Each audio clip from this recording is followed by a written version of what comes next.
Hello friends, आज मैं आपको सुनाती हूँ एक लोक कथा चतुर सुनार और सोने की मूर्ति। बहुत पुराने समय की बात है। एक राजा था जिसे अपने बुद्धिमान होने का बड़ा घमंड था। उसका विश्वास था कि पूरे राज्य में एक भी ऐसा व्यक्ति नहीं है जो उसे धोखा देकर साफ निकल जाए। एक दिन यह बात उसने मंत्रियों से कही।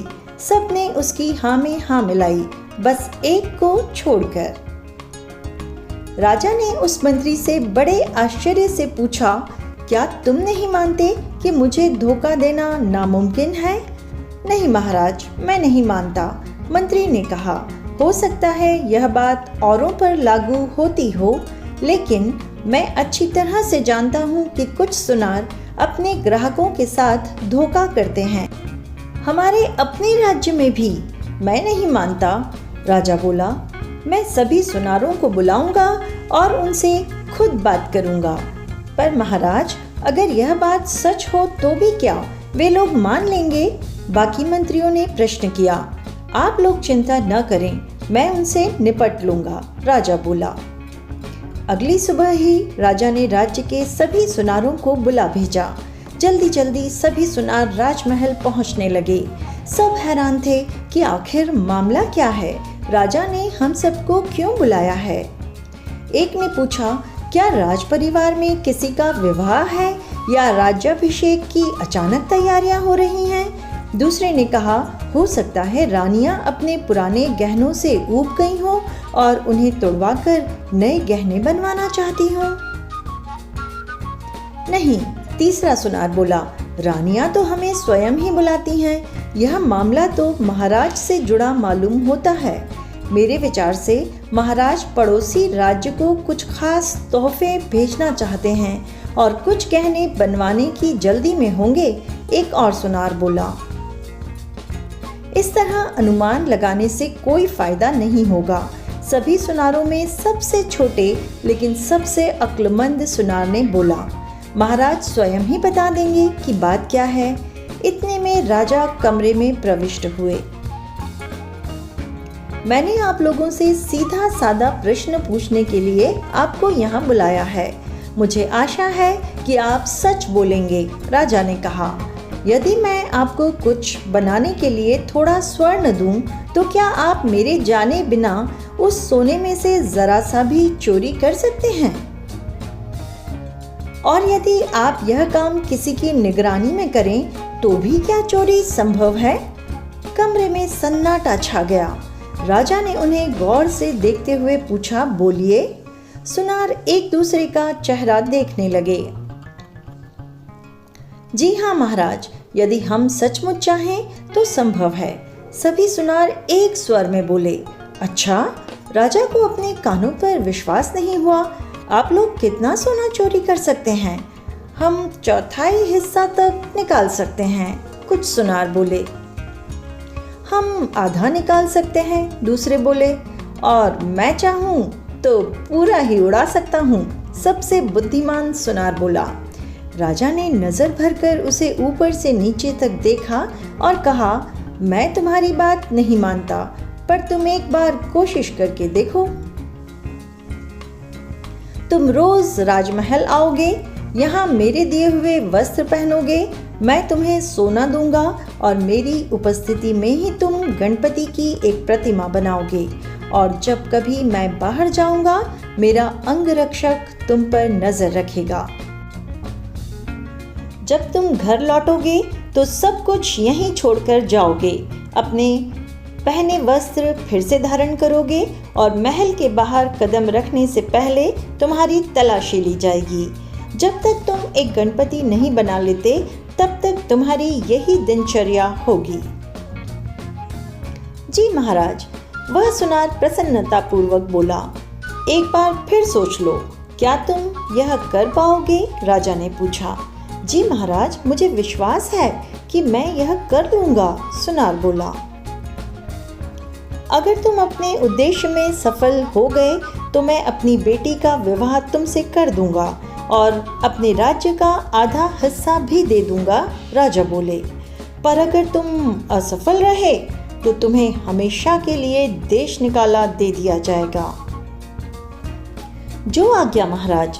सुनार फिर मुस्कुराते हुए बोला, याद रहे मैं या मेरे सेवक हमेशा तुम पर नजर रखेंगे। राजा बोले। पागल हुए हो भाई, दूसरे सुनार बोले। तुम जानते हो कि तुम यह काम नहीं कर सकते। तुम क्या ऐसे कड़े पहरे में कोई भी नहीं कर सकता? मैं तो कर सकता हूँ, उसने आत्मविश्वास के साथ कहा।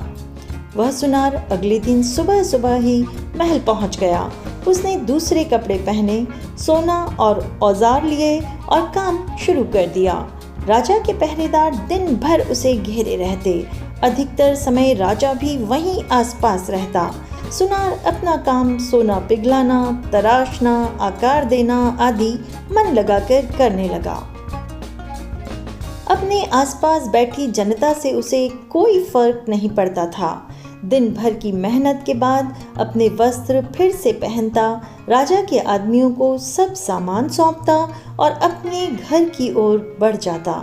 लेकिन घर पहुंचने पर वह एक अजीबोगरीब काम करता। इस काम के बारे में किसी को मालूम नहीं था। सुनार पीतल की हूबहू प्रतिमा बना रहा था, जिस पर देर रात तक वह काम करता था। ऐसा रोज होता।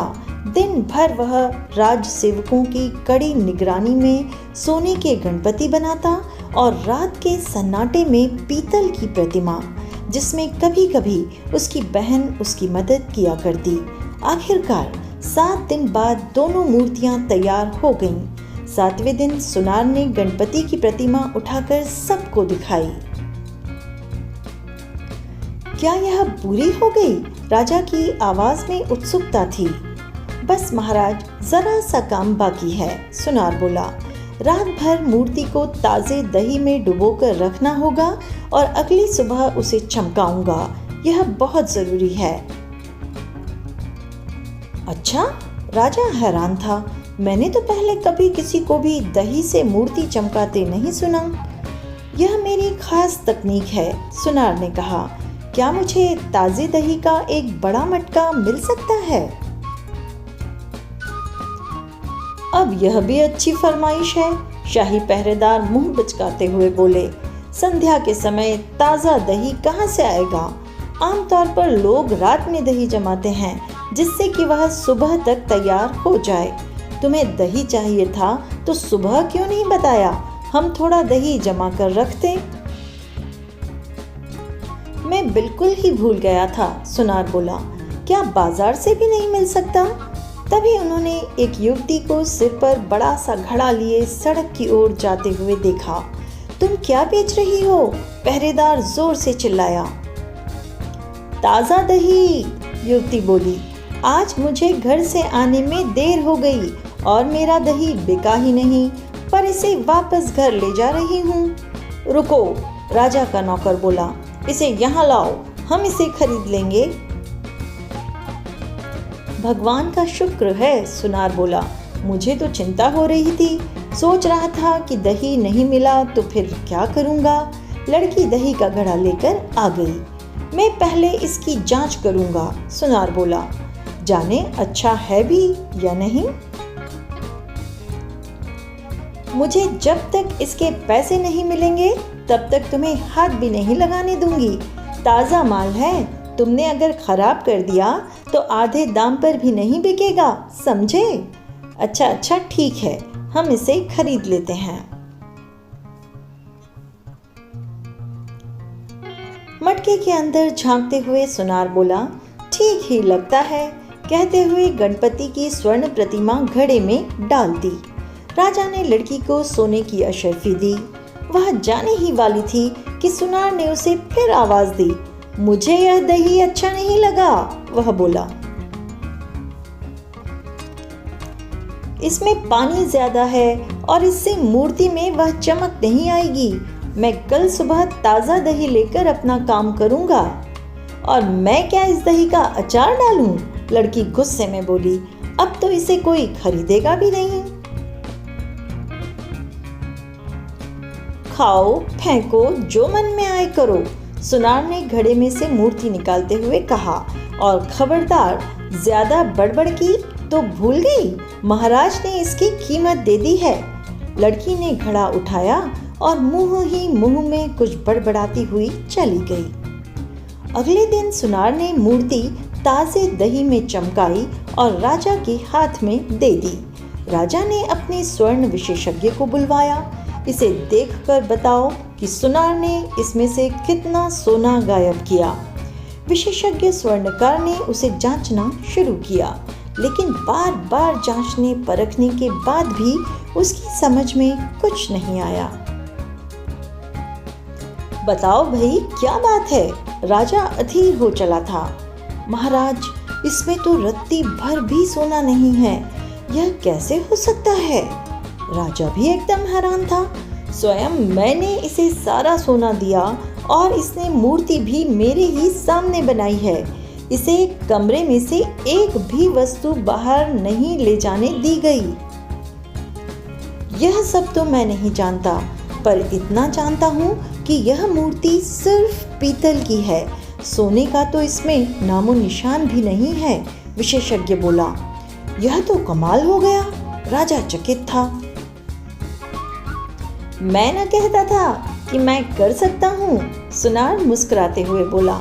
आखिरकार राजा ने उससे पूछा कि उसने यह चकमा दिया कैसे। महाराज, क्या आप वादा करते हैं कि आप मेरे सच बताने पर मुझे सजा नहीं देंगे? सुनार ने पूछा। विश्वास रखो, मैं तुम्हें सजा नहीं दूंगा, राजा ने कहा। फिर सुनार ने सारी कहानी सुनाई। वह दही बेचने वाली लड़की उसी की बहन थी जो ठीक उसी वक्त वहां आ पहुंची थी। पीतल की प्रतिमा जो सुनार रात में बनाता था, पहले से ही दही में छिपा दी गई थी। जब वह लड़की महल में आई तो सुनार ने सोने की मूर्ति दही में डालकर पीतल की निकाल ली। कहानी सुनकर राजा पहले तो हैरान हुआ और फिर उठकर हंस पड़ा। भाई वाह, तुम तो बहुत होशियार निकले। तुमने हम सबको कैसा बुद्धू बनाया। मैं मान ही नहीं सकता था कि कोई मेरी आंखों में भी धूल झोंक सकता है, पर तुमने मुझे गलत साबित कर दिया। वादे के मुताबिक उस सुनार की शादी राजकुमारी से हो गई और राज्य का आधा भाग भी उसे दे दिया गया।